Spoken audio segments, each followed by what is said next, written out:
My nephew opened every present with my daughter's name on it, while my parents laughed. "You need to leave, now." My mother's face went white.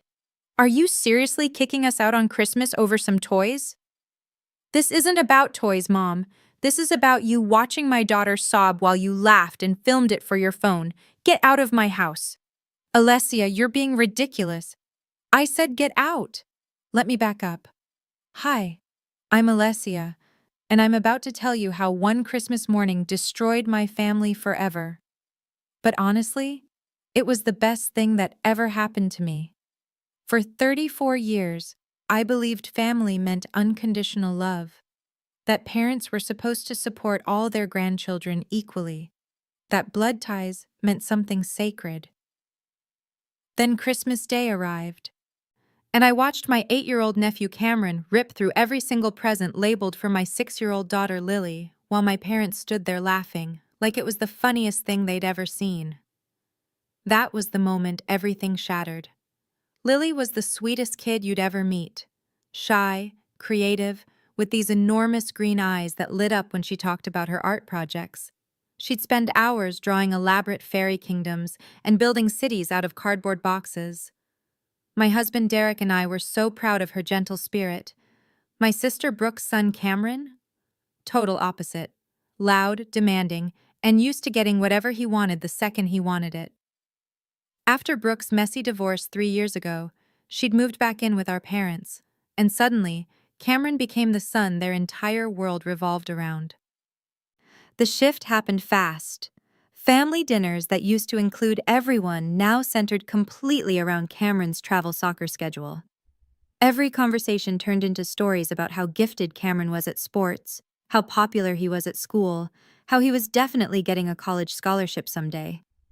Lily would try to share something about her day, maybe a compliment from her teacher or a new drawing she'd made, and Mom would barely glance up from texting Brooke about Cameron's next game.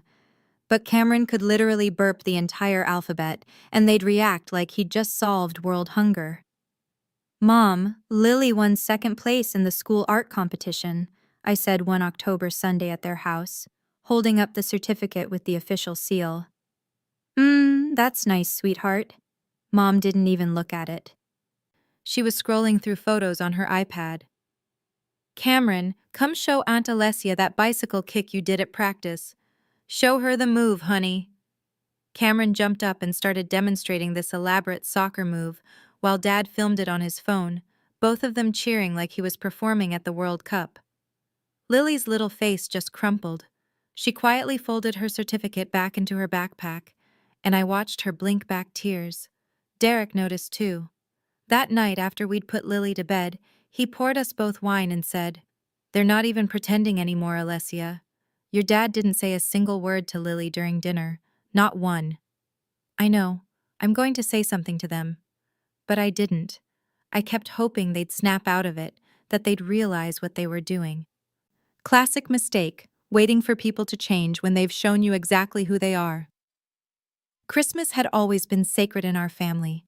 Every year, we'd gather at my parents' sprawling house in the suburbs, exchange gifts around their massive tree, and Mom would make her famous cinnamon rolls for breakfast. It was tradition. But this year, I decided to host at our place. I wanted Lily to feel special in her own home, to have one holiday where she wasn't invisible, where she could be the star for once. I spent 3 weeks preparing everything. Derek and I strung lights across every window, hung handmade ornaments Lily had crafted, set up a hot chocolate bar with every topping imaginable. I planned this elaborate breakfast spread: buttermilk pancakes, applewood bacon, scrambled eggs with chives, fresh fruit salad, and those croissants from the French bakery Lily loved. For Lily's gifts, Derek and I had saved for months. We bought her the professional art supply set she'd been circling in catalogs since summer: 72 colors of markers, oil pastels, watercolors, sketch pads, the works. Plus chapter books from her favorite series, some cozy winter clothes, and the centerpiece gift, an elaborate Victorian dollhouse she'd been dreaming about since her birthday. It was 3 feet tall with real working lights and tiny furniture. I wrapped each present carefully, using thick gold paper and burgundy ribbon. Every tag was printed in large, clear letters. To Lily, from Mom and Dad, with little hearts drawn around her name. 26 presents total, arranged in a special section under the tree. For Cameron, I bought 6 nice gifts because I wasn't going to punish him for my parents' behavior. He was just a kid, even if he was a spoiled one. I got him age-appropriate stuff, a Nerf gun set, a science experiment kit, some books, a new soccer ball, a Giants jersey, and the new video game he'd mentioned wanting. Christmas morning arrived. I'd told everyone to come at 10 o'clock. My parents showed up at 8:30 with Brooke and Cameron. "We're here," Mom announced, barging through the door without even ringing the bell. No Merry Christmas, no appreciation for the decorations, nothing. Cameron immediately made a beeline for the tree. "Presents!" "Hold on, buddy," I said, intercepting him gently. "We're going to have breakfast first as a family, then we'll open presents together, okay?" "Why?" Cameron whined, his face already turning red. "I want to open them now." "Cameron, sweetie, we'll eat first," Brooke said without conviction, already pulling out her phone to check something. We sat down for breakfast. I'd set the table with the good china, Christmas placemats, everything. Lily had helped me create these beautiful napkin rings with pine cones and ribbon, and she was so proud of them. "Grandma, look!" Lily pointed excitedly at her creation. "I made these yesterday. See the sparkles?" "Very nice," Mom said, not even glancing at them. She was already turning to Cameron. "Cameron, honey, I made sure to bring those chocolate chips you like for your pancakes, the special dark chocolate ones from Whole Foods." Of course she did. Derek caught my eye across the table and squeezed my hand where no one could see. He was already tense. We both were. After breakfast, we moved to the living room. The tree lights twinkled, casting a warm glow over all the carefully arranged presents. "Okay, everyone," I said, trying to sound cheerful. "Let's do gifts. Lily, sweetheart, why don't you hand them out to everyone?" "I'll do it." Cameron jumped up before Lily could even move from the couch. "Actually, Cameron, I asked Lily to—" "Oh, let him help," Mom interrupted, waving her hand dismissively. "He's so excited.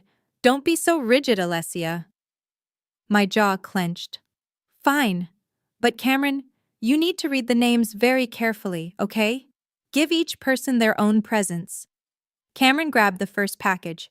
"This says Lily." He looked genuinely disappointed, like finding her name was a personal insult. "Great, so give it to Lily," I said evenly. He practically threw it at her.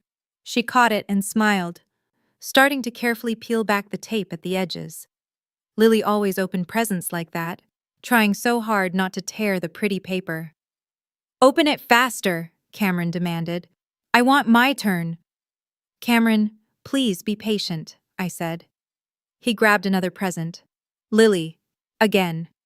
He tossed it toward her, harder this time. It slid across the hardwood floor. "Lily, Lily, Lily, where are mine?"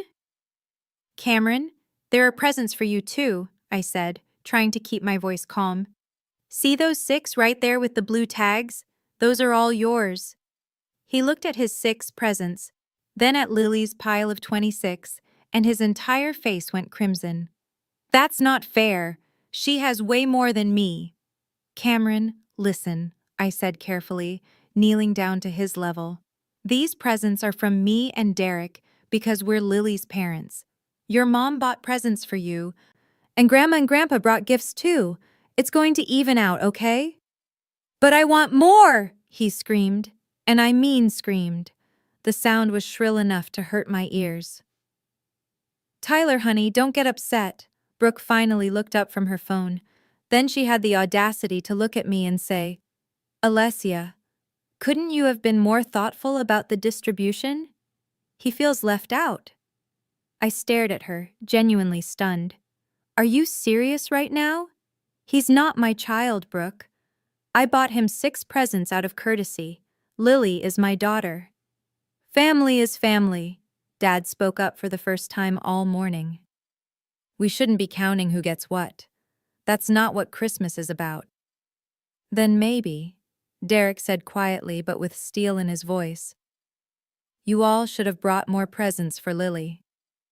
Since family is family. An uncomfortable silence fell over the room. Well, Mom said, clearing her throat awkwardly, let's just continue with the presents, shall we? Cameron, still pouting and red-faced, grabbed another present. This one had "To Lily" written in huge letters with glitter glue, impossible to miss. But instead of handing it to her like a normal person, he started ripping it open. Cameron, stop! That's not yours! I stood up quickly. I want to see what it is, he said, tearing through the gold paper with aggressive yanks. Cameron, stop! I moved toward him, but he'd already gotten it open. It was one of Lily's art supply sets, the watercolor paints with the 48-color palette. I want this, he announced, clutching it to his chest. Cameron, that is Lily's present, I said firmly, reaching for it. You need to give it to her right now. No! I'm keeping it! He jerked away from me. I looked at my sister in disbelief. Brooke, control your son, now. She shrugged. Actually shrugged. He's just excited. Maybe Lily can share? She got so many things. Share? It's her present. Don't be selfish, Alessia, Mom said, like I was the one being unreasonable. It's Christmas. It's about giving and sharing. I couldn't believe what I was hearing. The room started spinning a little. I'm selfish? Your grandson is literally stealing my daughter's presents. You're making a mountain out of a molehill, Dad said dismissively. They're just things, Alessia. Material objects. Derek stood up next to me. Are you people listening to yourselves right now? But Cameron was already on a rampage. He grabbed another present with Lily's name, ripped it open, then another and another. He was like a tornado, tearing through package after package, tossing aside the wrapping paper I'd so carefully chosen, examining each item with this entitled smirk. These are mine now, he declared, piling them around himself. Lily's face had gone pale. Tears started streaming down her cheeks. Mommy, her voice cracked, those are mine. Make him stop. Please make him stop. Cameron, stop it! I shouted, trying to physically grab the presents back from him. Let him have fun, Alessia. Mom actually pushed me back, put her hands on my shoulders and pushed me away from her grandson. You're ruining Christmas with this attitude. That's when it happened. The moment that's seared into my brain forever. The moment I can never unsee.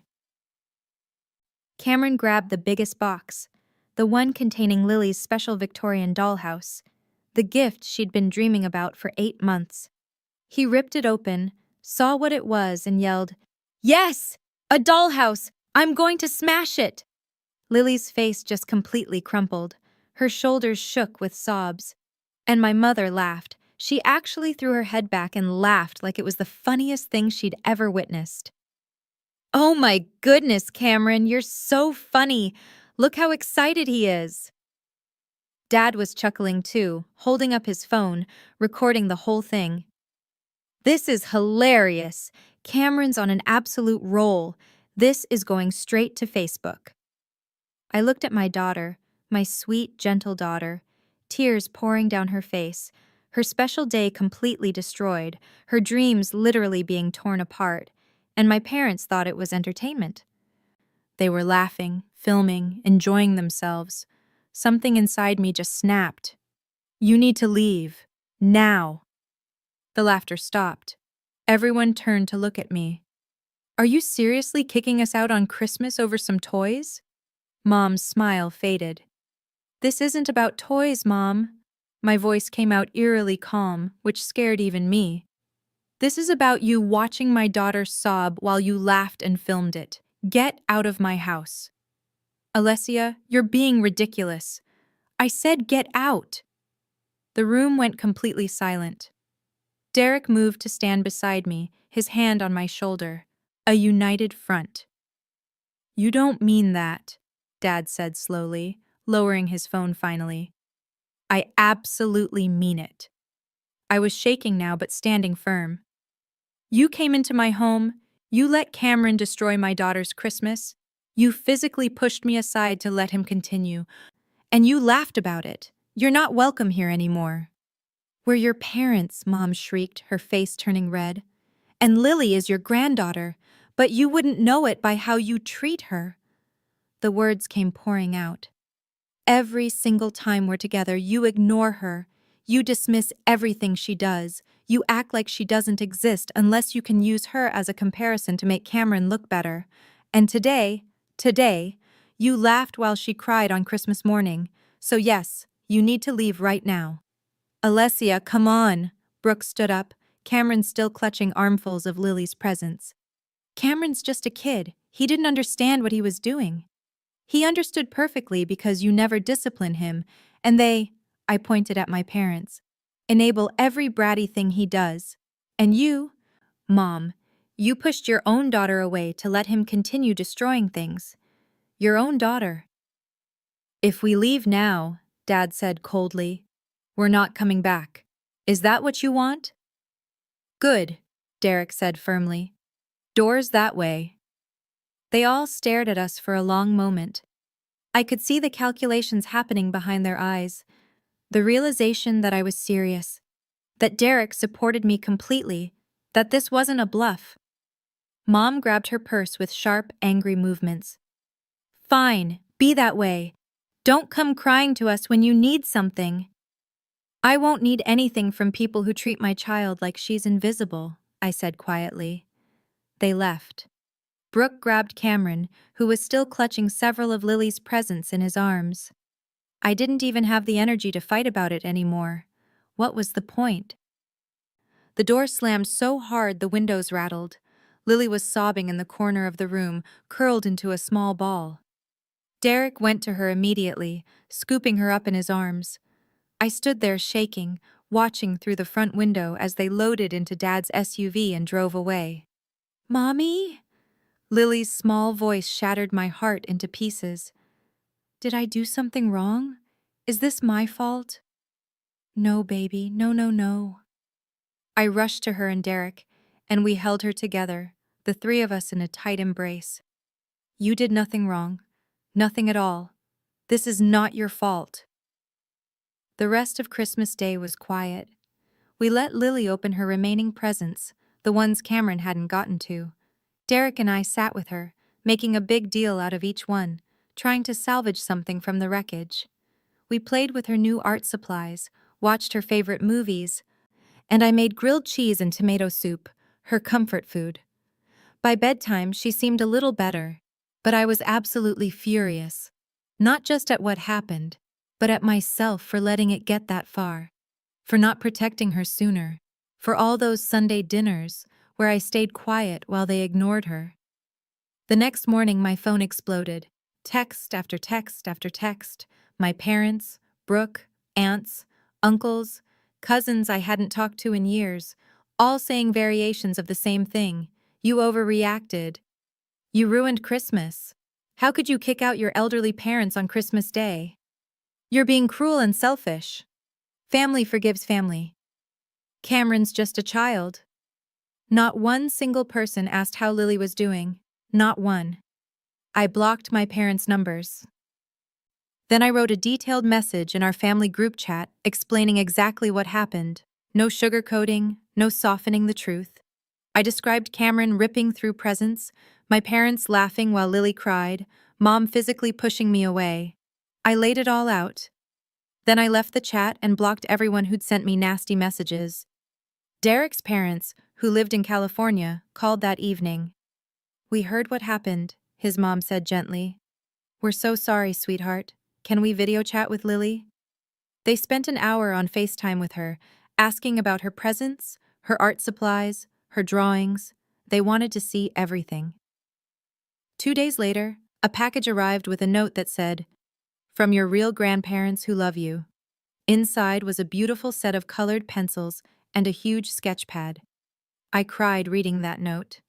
Over the next few months, I heard through mutual friends what was happening with my family. Apparently, Brooke had been relying heavily on our parents for free childcare and money.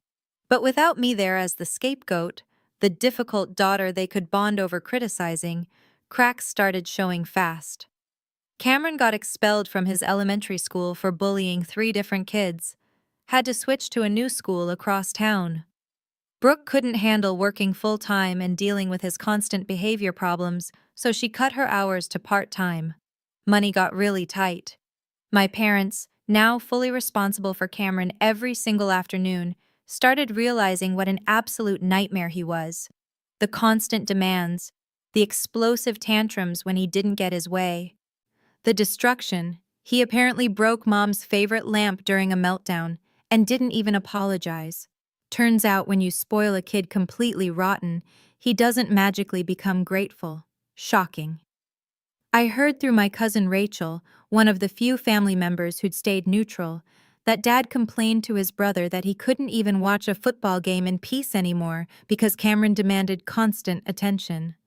Mom told her sister she was exhausted from Cameron's daily meltdowns and felt like she was raising a toddler at 70 years old.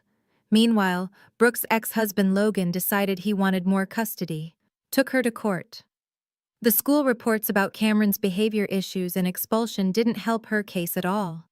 She ended up having to agree to 50-50 custody, which meant less child support coming in and more expenses for all the back-and-forth transfers. Without my parents' full-time help and less money coming in, Brooke struggled badly. She had to move out of my parents' house into a cramped 2-bedroom apartment in a less nice part of town, one she could barely afford even with her reduced rent. My parents, who'd promised to always help her and Cameron, suddenly discovered boundaries when it came to money. Funny how that works when reality hits. I didn't hear any of this directly from them, of course. We had 0 contact, but our town was small enough that word got back to me through the grapevine. In March, 4 months after Christmas, my mom showed up at my workplace. Just appeared in the reception area of the marketing firm where I worked, asking to see me. I came down to the lobby, and there she was, looking older and more tired than I remembered. "I'm sorry," she said immediately. "I've been thinking a lot about everything. About how we treated Lily. You were right to kick us out." "Okay," I said flatly. "Okay? That's it? What do you want me to say, Mom? You want me to forgive you and tell you it's fine?" "It's not fine." "I know, but we're family. Can't we move past this? You chose Cameron over Lily repeatedly for 3 years. Then you laughed while my daughter cried on Christmas morning. You don't get to apologize once and have everything magically go back to normal. So what? You're just cutting us off forever? That's your solution? I'm protecting my daughter, something you should understand since you're so busy protecting Cameron. Please, Alessia. Her voice cracked. I miss you. Your father misses you. You missed me while I was sitting right in front of you every Sunday for 3 years. You just didn't notice because Cameron was doing something more interesting. That's not fair, isn't it? Tell me one thing about Lily right now. Just one. One thing she likes, one thing she's good at, one hobby she has. Mom opened her mouth, then closed it. She stood there, searching for an answer. The silence stretched between us like a chasm. That's what I thought, I said quietly. You can't name a single thing because you never paid attention. But I bet you could tell me everything about Cameron's soccer schedule, his favorite foods, his friends' names. I know she likes art. Because of the supplies that that doesn't count. You only know that because you saw him destroy them. Alessia, please. We made mistakes, but we want to fix this. We want our family back. You don't want to fix anything. You want me to come back so Cameron has someone else to take attention away from him, so you can go back to ignoring Lily while pretending you're not playing favorites. That's not true. Then why are you here, really? Did Dad send you? Is it because things are hard with Brooke and Cameron now? Because you need me to be the peacemaker again? She didn't answer. The look on her face told me everything. I thought so. I picked up my bag. You should go, Mom. I have work to do. You're really going to throw away our entire relationship over this? I'm not throwing anything away. You did that when you chose who mattered in this family. I'm just finally accepting it. She tried several more times after that. Dad sent long emails about how hurt they were, how families should forgive, how I was being stubborn. Brooke sent a message saying I was punishing Cameron for being a kid. I didn't respond to any of it. Around May, I ran into my Aunt Patricia at Target. She cornered me near the home goods section. "Alessia, honey, when are you going to stop this nonsense?" she asked. "What nonsense?" "This whole drama with your parents? They're getting older. Life's too short for grudges." "You're right. Life is too short. Too short to spend it with people who hurt my daughter and don't even care." "They didn't hurt her.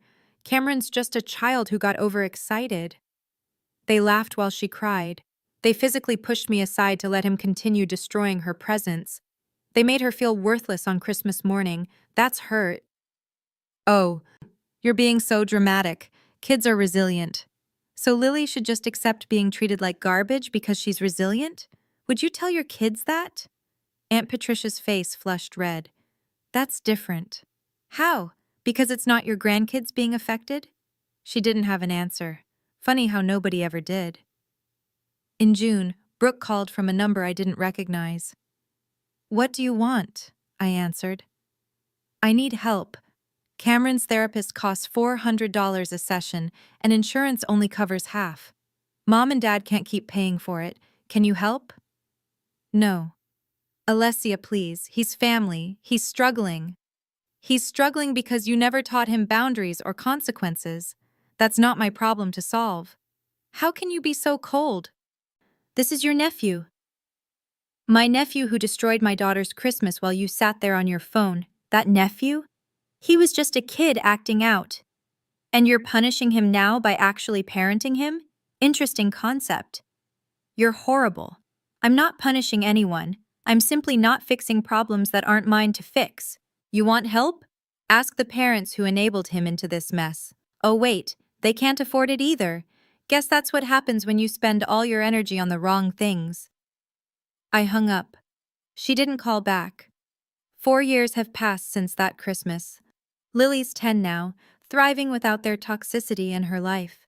She's confident, outgoing, and her art is genuinely amazing. We made new traditions, celebrate holidays with Derek's family, and close friends who actually care about her. Sometimes she asks about my parents. I tell her the truth in age-appropriate ways. Sometimes people don't treat us the way we deserve, and it's okay to step away from them, even if they're family. Last month I heard through the grapevine that Cameron's still in therapy. Multiple issues including aggression, entitlement issues, and no emotional regulation skills. Brooke's apparently drowning in therapy bills and medication costs, struggling to manage his behavior even with professional help. My parents? They're fully retired now, stuck dealing with the consequences of creating a monster they can't control. Every family gathering becomes about managing Cameron. Every holiday is stressful. They can't travel because Brooke needs their help constantly. I don't feel bad for them, not even a little bit. They made their choice.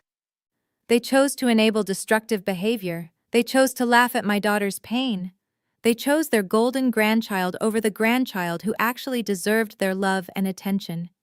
Now they live with those choices. My family, my real family, is better off without them. Lily is happy, confident, and surrounded by people who genuinely love and see her.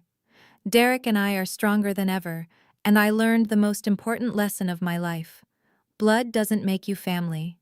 Love, respect, and showing up does. They had their chance. They blew it. And no amount of apologies or guilt trips will ever make me forget the sound of my mother's laughter while my daughter cried. Some bridges deserve to be burned. If your family played favorites and you finally cut them off, what was the final moment that made you do it?